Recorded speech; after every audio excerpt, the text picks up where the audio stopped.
ស្ដីបងប្អូនទាំងអស់គ្នាថ្ងៃនេះមកឆុងទឹករសជាតិ strawberry បែបប្លែកហើយដាក់ topping ជាមួយគុជផ្ទុះបងប្អូនដូច្នេះគ្រឿងផ្សំរបស់យើងនោះគឺមានដូចជាតែ Kusi រសជាតិ strawberry ដែលក្នុងមួយប្រអប់ហ្នឹងគឺមាន16កញ្ចប់តូចជាប្រភេទម្សៅសម្រាប់រួចហើយបងប្អូនដាក់ទឹកក្តៅឆុងយកបដ ாய்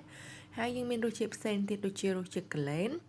រសជាតិប៉េះសម្រាប់យកទៅធ្វើជាតែអ៊ូខុងរសជាតិតែក្រូចឆ្មា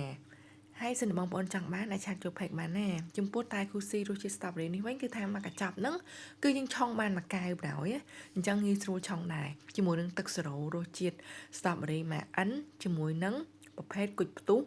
រសជាតិ strawberry ដែរគឺថា strawberry មួយឈុតហ្មងបងប្អូនឥឡូវនេះយើងក៏ចាប់ផ្ដើមឆុងទាំងអស់គ្នាដោយយើងប្រើ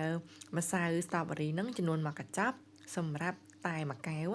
ចាក់រសជាតិ strawberry របស់យើងនឹងចូលទៅរួចហើយយើងប្រើជាមួយនឹងទឹកក្តៅ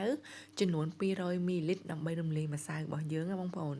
ចាក់ទឹកក្តៅ200មីលីលីត្រចូលទៅរួចហើយគឺកូរវាឲ្យរលាយល្អមកបន្តមកទៀតយើងក៏បន្ថែមជាមួយនឹងទឹក strawberry ចំនួន30មីលីលីត្រមកជាការស្រេចហើយទឹក strawberry នេះដែរគឺថារសជាតិជូរអែមហើយទឹកខាប់ហើយមួយដបហ្នឹងគឺមានចំណុះរហូតដល់1គីឡូបងប្អូនចាក់ទឹក strawberry របស់យើងចូលរួចហើយកូរចូលគ្នាឲ្យសព្វកន្លែងនេះដែរបងប្អូនអាចប្រើកែវក្លុកបានណាកែវក្លុកជ័រយើងហ៎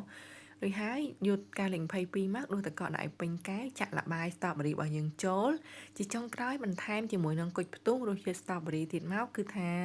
កាន់តែឆ្ងាញ់បងប្អូនគឺថា strawberry មួយឈុតហ្មងណាជាពិសេសទឹករសជាតិ strawberry ឆុងលាយជាមួយ Kusi strawberry ចេះទៀតធ្វើរសជាតិវាកាន់តែដិតឆ្ងាញ់ណាឥឡូវនេះយើងក៏មកភ្លក់ទាំងអស់គ្នាបងប្អូនតែ strawberry របស់យើង topping ជាមួយនឹងគុជផ្ទុះរសជាតិ strawberry ចង់ដឹងថារសជាតិមិនដែរ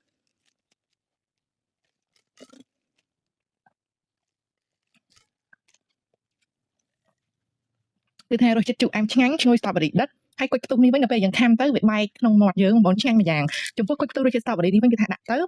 ត្រូវមួយទឹក strawberry ហ្នឹងហ្មងណាអញ្ចឹងសិនបងប្អូនចង់បានឈុតប្រភេទតែ Kusi រសជាតិ strawberry នេះបងប្អូនអាចឆាចុចពេកបានណាអរគុណច្រើនបងប្អូនទាំងអស់គ្នា